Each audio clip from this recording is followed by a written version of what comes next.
Bismillahirrahmanirrahim. Assalamualaikum warahmatullahi wabarakatuh. Teman-teman sekalian, di materi kelima ini kita akan bicarakan tentang terminologi pemanfaatan ruang, di mana pada pertemuan sebelumnya kita bahas tentang penataan ruang.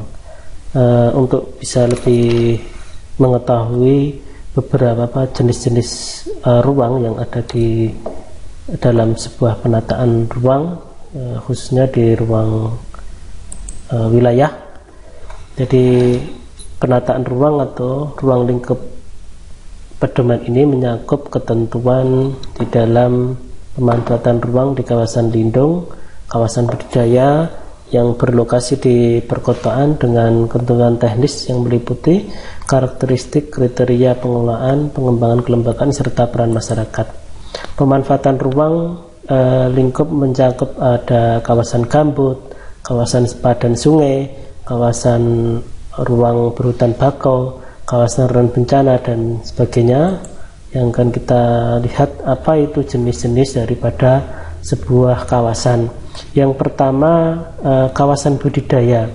Kawasan budidaya ini adalah sebuah kawasan yang ditetapkan dengan fungsi utama untuk dibudidayakan, artinya diolah atas dasar kondisi potensi sumber daya alam yang ada, baik manusia maupun sumber daya buatan. Contohnya kalau kita lihat di sini ada kawasan lindung. Ini adalah kawasan hutan yang tentu tidak bisa dibudidayakan karena jenisnya lindung.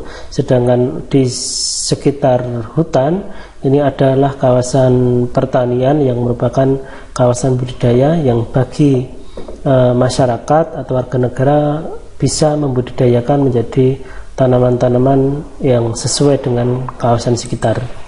Kemudian tadi saya sampaikan ada kawasan lindung, berarti kawasan ditetapkan sebagai fungsi utama untuk melindungi kelestarian lingkungan hidup yang mencakup sumber daya alam dan sumber daya buatan tentunya ya. Nah, kawasan hutan lindung, kemudian ada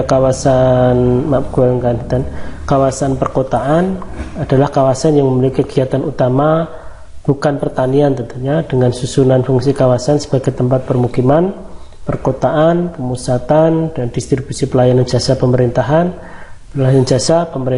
pelayanan sosial, dan kegiatan ekonomi. Nah, kemudian ada kawasan tepi sungai atau ada juga kawasan tepi pantai. Dari suatu kawasan perkotaan di mana ada daratan dan air bertemu, meliputi kegiatan atau bangunan secara fisik, sosial, ekonomi, budaya berpengaruh oleh karakteristik badan sungai maupun air laut. Kemudian ada pemanfaatan ruang, serangkaian program kegiatan pelaksanaan pembangunan yang memanfaatkan ruang menurut jangka panjang waktu yang ditetapkan dalam rencana tata ruang. Kemudian ada penataan ruang, adalah proses perencanaan tata ruang, pemanfaatan ruang dan pengendalian ruang. Kemudian ada pengendalian daripada pemanfaatan ruang diselenggarakan untuk dalam rangka pengawasan maupun penertiban. Kemudian perencanaan tata ruang, proses prosedurnya tadi sama. Kemudian hasil tata ruang, rencana tata ruang wilayah yang melingkupi tingkat provinsi, kabupaten, dan kota. Kemudian ruang itu adalah wadah yang meliputi daratan, ruang lautan, ruang udara, dan satu kesatuan. Kemudian ada kawasan sepadan sungai, sepadan pantai. Jadi kalau kita lihat di setiap sungai besar tentu ada sepadan sungai, atau di tepi pantai ada sepadan pantai, atau kalau secara umum kita ada badan jalan maka ada sepadan jalan yang tentu tidak bisa langsung digunakan pemanfaatan oleh warga atau masyarakat. Nah, kemudian tata ruang sendiri adalah wujud struktural dan pola pemanfaatan ruang direncanakan maupun tidak ya. Kemudian kita lihat ketentuan umum secara kawasan, nanti bisa dibaca oleh teman-teman sendiri. Kawasan sepadan sungai, kawasan sepadan berhutan bakau, kemudian kawasan rawan bencana baik banjir, kemudian kawasan budidaya, kawasan perumahan, kemudian kabupaten kota memiliki kriteria di antara yang pertama tidak berada pada daerah rawan bencana, baik longsor, banjir, erosi, dan abrasi. Kemudian tidak berada wilayah sepadan pantai dan kelarangannya antara 0 sampai 25%. Ini sebuah kabupaten kota.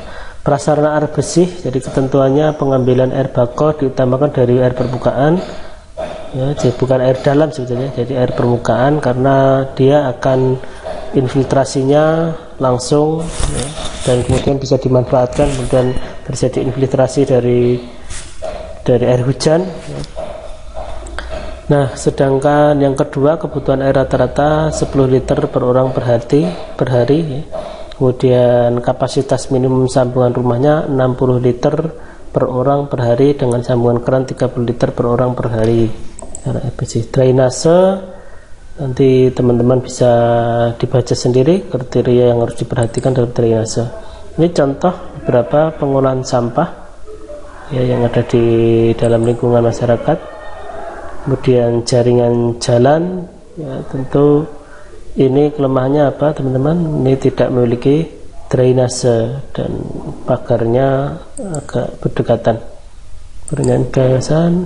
Persyaratan beberapa bangunan, dan ini kawasan-kawasan di tepi pantai, kawasan industri, kemudian kawasan perdagangan, kawasan pariwisata, pelabuhan, dan sebagainya. Saya kira teman-teman nanti materi ini akan kita share langsung di kelas kita. Terima kasih sebagai pengantar terminologi pengantar ruang di kawasan perkotaan. Kita akhiri mata kuliah pada hari ini. Terima kasih. Wassalamualaikum warahmatullahi wabarakatuh.